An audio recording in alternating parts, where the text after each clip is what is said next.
ইরানের দাবি ইসরায়েলের গর্বের প্রতীক আয়রন ডোমকে নাকানি চুবানি খাইয়ে সফলভাবে দেশটিতে আঘাত আনছে একের পর এক ইরানি মিসাইল।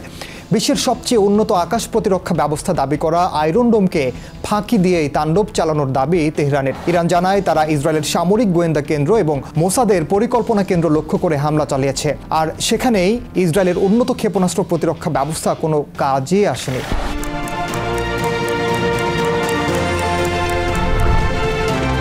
এর আগে ইসরায়েলে এ ধরনের প্রতিরক্ষা ব্যবস্থা বিশেষ করে আয়রন ডোম বেশিরভাগ হামলা প্রতিহত করতে সক্ষম হয়েছে বলে দাবি করা হয়েছিল। তাহলে ইরানের হামলা মোকাবিলা করতে পারছে না কেন ইসরায়েল?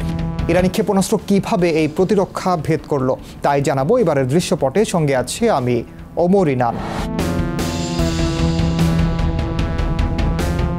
ইসরায়েলের দাবি তাদের আয়রন ডোম 90% পর্যন্ত সফলতা অর্জন করেছে। 2011 সাল থেকে এটি প্রতিটি সংখ্যাতে রকেট প্রতিহত করেছে চমৎকারভাবে। কিন্তু এবার ইরান ছুড়েছে 400-র বেশি ব্যালিস্টিক ও ক্রুজ মিসাইল, সঙ্গে শত শত ড্রোন।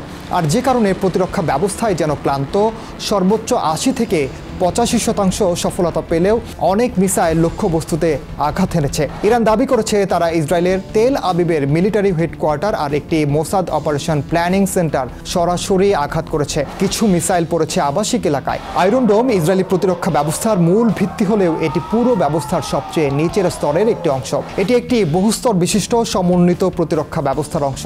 আয়রন ডোম আকাশ থেকে আগত কোনো রকেট বা ক্ষেপণাস্ত্র শনাক্ত করে, তার গতিপথ নির্ধারণ করে এবং সেটিকে মাঝপথে ধ্বংস করে দেয়। ইসরায়েলের দাবি এর সফলতা প্রায় 90%। 2006 সালে হিজবুল্লাহর সঙ্গে যুদ্ধের সময় রকেট হামলার মোকাবেলা করতে এটি তৈরি করা হয় এবং 2011 সালে এটি কার্যকর হয়। এই ব্যবস্থা মূলত নিচু পাল্লার রকেট থামাতে ব্যবহৃত হয়, যা বড় প্রতিরক্ষা ব্যবস্থা শনাক্ত করতে সক্ষম নয়। আয়রন ডোম ছাড়াও ব্যালিস্টিক ক্ষেপণাস্ত্র প্রতিরোধে ব্যবহৃত হয় অ্যারো 2 এবং অ্যারো 3 ইন্টারসেপ্টর।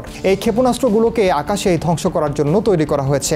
অনেক সময় এটি মহাকাশের সীমানার মধ্যেও কাজ করে বলে দাবি ইসরায়েলের। এছাড়াও আছে ডেভিড স্লিং, যেগুলো মাঝারি ও দীর্ঘ পাল্লার ক্ষেপণাস্ত্র আটকাতে পারে। পাশাপাশি রয়েছে terminal high altitude area defence ব্যবস্থা। ড্রোন প্রতিরোধে এয়ার টু এয়ার মিসাইল ব্যবহার করে ইসরায়েল, যেখানে যুদ্ধ বিমান বা হেলিকপ্টার ড্রোন ধ্বংস করা হয়। ইরান কিভাবে সফলভাবে ইসরায়েলের প্রতিরক্ষা ফাঁকি দিল তা জানাবো। আগে বলে নেই এই আকাশ প্রতিরক্ষা ব্যবস্থা কিভাবে কাজ করে। প্রতিরক্ষা ব্যবস্থার 3টি প্রধান উপাদান: radar system, command and control centre এবং ইন্টারসেপ্টর, যেটির সঙ্গে মিসাইল সহ লঞ্চার রয়েছে। কিংস কলেজ লন্ডনের গবেষক মারিনা মিরন বলেন, রাডার শত্রুর ক্ষেপণাস্ত্র শনাক্ত করে কন্ট্রোল সেন্টারে তথ্য পাঠায়। প্রয়োজন হলে 2টি ইন্টারসেপ্টর পাঠানো হয় একটি ক্ষেপণাস্ত্র ধ্বংস করতে। তবে এসব প্রতিরক্ষা ব্যবস্থায় ইন্টারসেপ্টরের সংখ্যা সীমিত। ঠিক কতটি ইন্টারসেপ্টর রয়েছে তা গোপন রাখা হয়।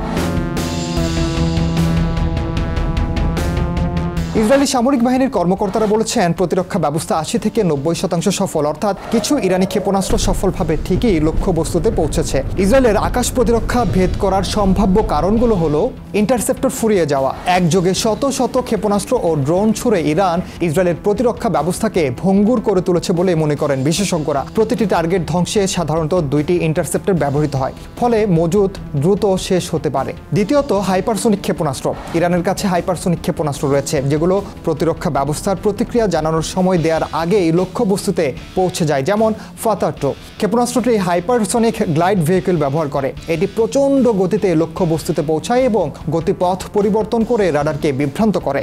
আর তৃতীয়ত, ক্রুজ মিসাইল। ইরানের হোভেজে নামক ক্রুজ মিসাইল কম গতির হলেও এটি বিমানের মতো নিচু উড়ে গিয়ে প্রতিরক্ষা ব্যবস্থাকে ফাঁকি দিতে পারে। চতুর্থত হলো ডেকয় বা প্রতারণামূলক টার্গেট। ইরান একাধিক ভুয়া লক্ষ্যবস্তু পাঠিয়ে ইসরায়েলি রাডারকে বিভ্রান্ত করে এবং আসল মিসাইলের জন্য পথ খুলে দেয়। এই কৌশলে ইন্টারসেপ্টরের অপচয় হয়। রাডার জ্যামিং প্রযুক্তি। কিছু মিসাইলে এমন প্রযুক্তি থাকে যা রাডারকে বিভ্রান্ত করে বা অদৃশ্য হয়ে যায়, ফলে ইন্টারসেপ্টর লক্ষ্যবস্তু খুঁজেই পায় না। বিশ্লেষক গ্যাটোপোলাস বলছেন, এই যুদ্ধ এখন মূলত অবসন্নতার লড়াই। ইসরায়েলি বিমান ইরানি লঞ্চার ধ্বংস করতে তৎপর, কিন্তু ইরান ইসরায়েল দূরত্ব 1700 কিলোমিটারের বেশি হওয়ায় সেখানে টিকে থাকা কঠিন। এখন প্রশ্ন হলো, ইরানের কাছে কত ক্ষেপণাস্ত্র আছে যা দিয়ে এই অবসন্ন লড়াই চালিয়ে যেতে পারে, আর ইসরায়েলের হাতে কত অ্যারো 2 ও 3 আছে যেগুলো দিয়ে প্রতিরোধ চালিয়ে যেতে পারবে তারা।